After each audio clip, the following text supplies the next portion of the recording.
का सुसाइड का study, page number 90, Nitin Sangwan book. अगर सुसाइड के बारे में हम देखें तो ये डर्कहाइम का ऐसा वर्क है जिसमें उन्होंने पहली बार एक सीरियस एफर्ट दिया साइंटिफिक तरीके से किसी चीज़ को पढ़ने के लिए। इससे उनका थोड़ा पर्सनल, कह सकते हैं कि थोड़ा पर्सनल नाता था सुसाइड से, क्योंकि उनके किसी रिश्तेदार ने, उनके बहुत प्रिय दोस्त ने, बहुत बहुत करीबी दोस्त ने सुसाइड कर लिया था और ये उनको बहुत हिट किया था, अगर आप उनके बारे में जानेंगे। और इसीलिए फिर उन्होंने सोचा कि मैं सुसाइड के बारे में स्टडी करूंगा कि आखिर ये होता क्यों है और क्या, मतलब इसके पीछे का कारण क्या है। इसको उन्होंने अपने मेथड से पढ़ने का सोचा। अपने इस वर्क में उन्होंने दिखाया कि उन जो वो कहना चाह रहे हैं, जो तरीका वो कह रहे हैं, उसका यूसेज उन्होंने पहली बार दिखाया। He exhibited the use of scientific methodology in sociology for the first time and showed that real laws are discoverable in sociology. Real laws खोजे जा सकते हैं। डर्कहाइम अपने बुक ली सुसाइड 1897 में सुसाइड को पहले डिफाइन करते हैं। सुसाइड डेथ का एक ऐसा कॉज जो डायरेक्टली इनडायरेक्टली हो या फिर व्यक्ति के पॉजिटिव या नेगेटिव एक्शन से हो, जिसमें व्यक्ति को पता हो क्योंकि वो मरने वाला है, उसे सुसाइड कहेंगे। पॉजिटिव एक्शन जहां वो खुद ही जहर खा ले, नेगेटिव एक्शन जहां वो जलते हुए घर में अंदर है मगर वो ना निकले, उसके ना करने पे वो मर जाए। तो ये हो गया उनका डेफिनेशन ऑफ सुसाइड। सही भी है, बिल्कुल बैठता है। मगर आगे देखेंगे डर्कहाइम जब इसे स्टडी करते हैं तो वो इसे इंडिविजुअल फेनोमेना के रूप में नहीं समझने की कोशिश करते हैं, मगर उनका इसमें मेन इंटरेस्ट था, ये इंटरेस्ट था कि अलग अलग सोशल फैक्टर्स के साथ सुसाइड का रेट कैसे चेंज होता है।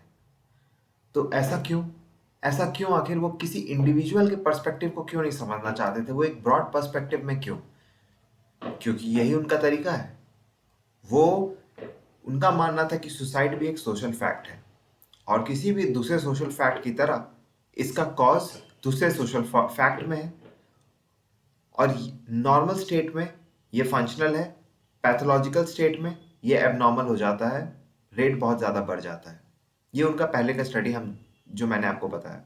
अब यहाँ हम देखेंगे कि वो उसको, उनका ध्यान है कि इसको ये स्टैब्लिश करना, ये प्रूव करना कि सुसाइड भी एक सोशल फैक्ट है, एक सोशल फेनोमेना है और इसका मेन जो कॉज है वो दूसरे सोशल फैक्ट्स में है। दूसरे सोशल फैक्ट्स को वो स्टडी करेंगे, हम देखेंगे और वो प्रूव करने का ट्राई करेंगे कि उनके साथ उसका कोरिलेशन है। साथ ही साथ वो नॉन सोशल फैक्ट्स जैसे कि रेस, हेरिडिटी, क्लाइमेट, इनको भी स्टडी करेंगे और उनके साथ रिलेशन देखेंगे और वो ये बताएंगे कि रियल में इनके साथ कुछ खास रिलेशन नहीं है। इसके लिए वो क्या करते हैं, वो जाते हैं पुलिस डिपार्टमेंट, फ्रांस का अपना पुलिस डिपार्टमेंट में जाते हैं, कई साल का रिकॉर्ड्स उठाते हैं और फिर उस रिकॉर्ड के बेसिस पे वो एक रिसर्च करते हैं कि हाँ मगर ये ध्यान देने वाली बात है कि उन्होंने खुद डेटा कलेक्ट नहीं किया, उन्होंने रिकॉर्ड्स उठाया और उस रिकॉर्ड के बेसिस पे उन्होंने रिसर्च किया और उन्होंने कुछ उस बेसिस पे डिडक्शन करने की कोशिश की। उन्होंने क्या पाया, उन्होंने पहला देखा कि सुसाइड का जो रेट है वो नॉन सोशल फैक्टर से उसका कोई खास ताल्लुक नहीं है, जैसे कि टेम्परेचर, इंसैनिटी, रेस, अल्कोहलिज्म।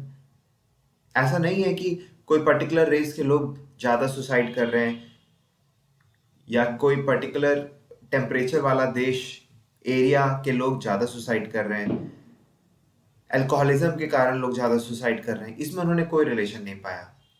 हाँ, मगर सोशल फैक्ट्स के साथ जब उन्होंने रिलेशन देखा तो वहां उनको रिलेशन मिला और साथ ही साथ उनको ये भी दिखा कि हर सोसाइटी में सुसाइड होता है और कुछ लेवल ऑफ सुसाइड नॉर्मल है, हर सोसाइटी में ऐसा होना ही है, मगर अगर वो सुसाइड का रेट कुछ लेवल से बढ़ जाए तो वो एबनॉर्मल स्टेट में चल जाएगा।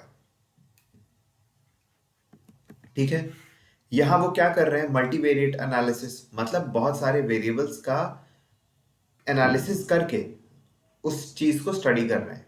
मल्टीवेरिएट एनालिसिस, जो ये उनका खुद का एक एग्जाम्पल है इस चीज का।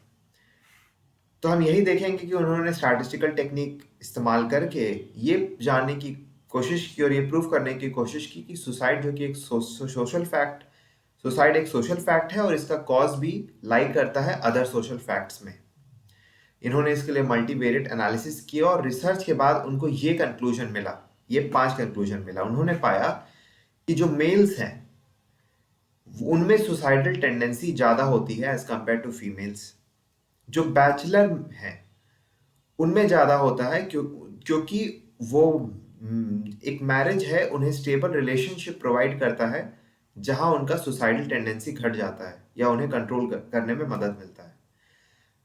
डेवलप कंट्री के लोग ज़्यादा सुसाइड करते हैं as compare to under developed, क्योंकि डेवलप कंट्री में इंडिविजुअलिटी, सिर्फ अपने बारे में सोचना और अपना मतलब सेल्फ इंटरेस्ट, कम्युनिटी से जुड़ाव काफ़ी कम होता है, तो यहाँ पे सुसाइडल टेंडेंसी बढ़ जाता है। उन्होंने पाया प्रोटेस्टेंट्स ज़्यादा कमिट करते हैं as compare to Catholics. Protestant जो कि बहुत डेडिकेटेड होते हैं अपने काम के प्रति, वर्क सक्सेस इनके प्रति उनका ज़्यादा होता है as compare to again community से जुड़ाव, तो उनमें ज़्यादा होता है। ओवरऑल देखें तो उन्होंने पाया कि जो मेन हैं अनमैरिड हैं या क्रिश्चियंस हैं और उनमें ज़्यादा है as compare to women, Jews and married groups. Overall अगर हम एक चीज़ नोटिस करें तो उन्होंने पाया ऐसे लोग जो सोसाइटी से थोड़ा कम जुड़े हुए हैं उनमें सुसाइडल टेंडेंसी ज़्यादा होती है। उन्होंने ये नकारा नहीं कि साइकोलॉजिकल प्रीडिस्पोजिशन भी कारण हो सकता है, मगर उन्होंने साथ में ये भी बताया कि इसका मेजर कारण सोशल फैक्ट्स में लाई करता है। According to him, though individual may have psychological predisposition, but it is the impact of suicidogenic impulses which leads to actual suicide. On the base, हो सकता है व्यक्ति में सुसाइड करने की टेंडेंसी हो एक इंडिविजुअल में, मगर उन्होंने इसका कारण जो है सुसाइडोजेनिक इम्पल्सेस में बताया कि जब सुसाइडोजेनिक कुछ इम्पल्स, एक करंट बहता है सोसाइटी में और जब व्यक्ति उस चीज़ के चपेट में आ जाता है तो फिर उसमें सुसाइड टेंडेंसी बढ़ जाता है। वो सुसाइडल जेनिक इम्पल्सेस के चपेट में आने का प्रोबेबिलिटी बढ़ जाता है इन सब कारणों के कारण, यदि वो मेल है, बैचलर है, अनमैरिड है,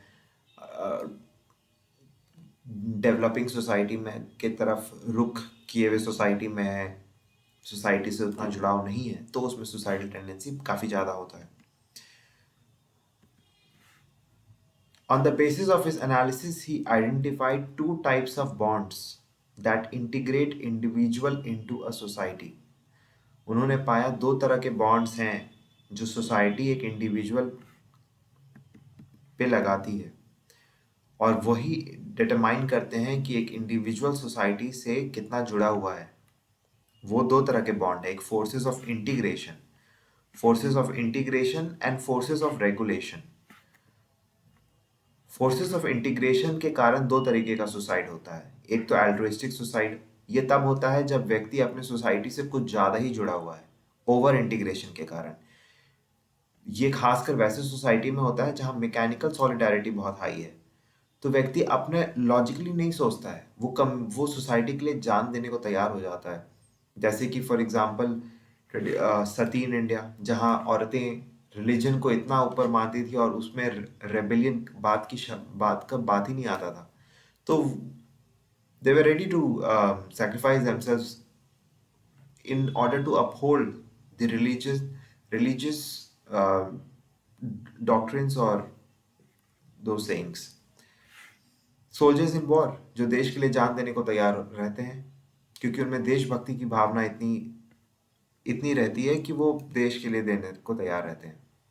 for other examples are Japanese kamikaze pilots, terrorist attack 9/11 वाले, ये सब उसी के एग्जाम्पल हैं। इगोइस्टिक सुसाइड जब बहुत लो इंटीग्रेशन होता है, ठीक उसका उल्टा, व्यक्ति अगर इंडिविजुअल सोसाइटी में बहुत ज़्यादा नहीं इंटीग्रेट किया हुआ है तो उसे एलियनेशन फील होता है, उसे लगता है कि मैं सोसाइटी का पार्ट हूँ ही नहीं, या और सोसाइटी भी मेरे से उतना ताल्लुक नहीं रख रहा है। उसे इंटीग्रेशन नहीं होने के कारण उसमें जब वो फेलियर से गुजरता है, सक्सेस बहुत ज़्यादा हो जाता है या डिप्रेशन आता है, तो उस केस में उसमें सुसाइडोजेनिक इम्पल्सेस के चपेट में आने की चांसेस बहुत ज़्यादा बढ़ जाती हैं।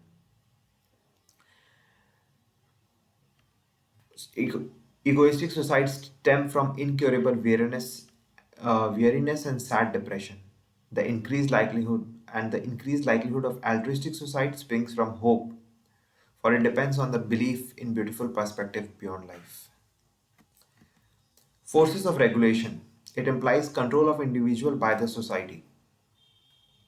मतलब कि इंडिविजुअल पे सोसाइटी का कितना ज़्यादा रेगुलेशन है, क्या करो क्या नहीं करो, इस चीज़ को लेके। तो दो तरह के, इसके कारण भी दो तरह के सुसाइड हो सकते हैं, एक फैटलिस्टिक सुसाइड और एक एनेमिक सुसाइड। फैटलिस्टिक सुसाइड जब हद से ज़्यादा कंट्रोल है, व्यक्ति सफोकेशन फील करने लगता है उसके हाथ में उस पे उसका कोई कंट्रोल है ही नहीं, दूसरा व्यक्ति ही के हाथ में उसका सारा फ्यूचर है और सब कुछ। Choked, he feels choked, blocked, patience blocked by oppressive discipline, जिसमें उसे लगता है कि सुसाइड कमिट कर लेना ही ज़्यादा अच्छा उपाय है। एग्जाम्पल हो गया स्लेव, और ये मॉडर्न सोसाइटीज़ में रेयर है मगर ट्रेडिशनल सोसाइटीज़ में ये काफ़ी था। दूसरा तरीके का सुसाइड हो गया, कारण हो गया एनेमिक सुसाइड, जहाँ अचानक से सोसाइटी किसी सडन ट्रांजिशन से गुजर रहा है, नॉर्म पीछे छूट रहा है, नॉर्म उतना फॉलो अप नहीं कर पा रहा है, व्यक्ति अपने ट्रेडिशन कल्चर से अलग से उतना जुड़ाव नहीं है, वो छूट गया है, या फिर उससे उतना जुड़ाव नहीं होने के कारण सोशल रेगुलेशन डिसअपियर हो गया है। व्यक्ति को उस केस में या तो डिजेक्शन या डेस्परेशन फील होता है, और उस समय ज़्यादा चांसेस होता है सुसाइड करने का। He feels rootless and normless, dejected and desperate. ठीक है, तो यही चीज़ है। हम देखते हैं कि वो कहते हैं कि suicide is a result of suicidogenic forces that are conceptualised in the form of social currents in the society, और इसके चपेट में आने का चांस ज़्यादा रहेगा for the reasons already cited above. यहाँ again I like to emphasise that Durkheim acknowledges, वो एक्नॉलेज करते हैं कि हो सकता है कि सेकेंडरी रोल साइकोलॉजिकल फैक्टर्स का भी हो, मगर रियल कॉज सुसाइड का सोशल है, और चूंकि सोशल फैक्टर्स के साथ उसका कोरिलेशन दिखता है, तो सुसाइड एक सोशल फेनोमेना है, और सुसाइड का कुछ रेट नॉर्मल है, मगर किसी रेट से अगर लिमिट से बढ़ जाए तो उसे हम पैथोलॉजिकल और एबनॉर्मल कहेंगे। Again, despite it's claim of empiricism, उनकी थ्योरी को क्रिटिसाइज करते हैं लोग। जेम एटकिंसन कहते हैं कि भाई वो डेटा जो यूज़ कर रहे हैं वो क्वेश्चनेबल है, वो उन्होंने जाके रिसर्च तो किया नहीं ऑन फील्ड, उन्होंने गए, वो पुलिस रिकॉर्ड से गए और उन्होंने डेटा उठा के ले आया, क्या भरोसा कि वो डेटा कितना जेन्युइन है। दूसरे व्यक्ति कहते हैं कि again data is not reliable, क्योंकि बहुत सारे केस में डेटा अनरिपोर्टेड होता है, अनरिपोर्टेड डेटा रहेगा, डेटा इनकम्प्लीट रहेगा, तो आप प्रॉपर कोरिलेशन कैसे ढूंढ पाओगे। कई केसेस में ये भी है कि प्रोटेस्टेंट्स और कैथलिक्स में रिलीजन सेंसर बहुत ज़्यादा है, और सुसाइड बिल्कुल गलत माना जाता है रिलीजन द्वारा, तो लोगों में छुपाने की टेंडेंसी बहुत ज़्यादा है, तो इसलिए कैथलिक्स के केस में शायद सुसाइड प्रॉपर रिपोर्टेड नहीं है। डेविड फ्रीमैन ने बताया कि डर्कहाइम शायद इकोलॉजिकल फैलेसी के चपेट में आ गए, जहां वो एक अपने पर्सनल फेनोमेना को जनरलाइज करने की कोशिश कर रहे हैं, जो कारण वो अपने दोस्त के सुसाइड में देख रहे हैं वो उसको जनरलाइज करने की कोशिश कर रहे हैं। हो सकता है, we don't know it for sure. Anyways, suicide खत्म हो गया है आज के लिए। थैंक यू, लाइक करें, सब्सक्राइब करें, और आपको क्या मुझे कहाँ इम्प्रूव करने की ज़रूरत है वो भी ज़रूर कमेंट करें, so that I may improve upon it. Thank you.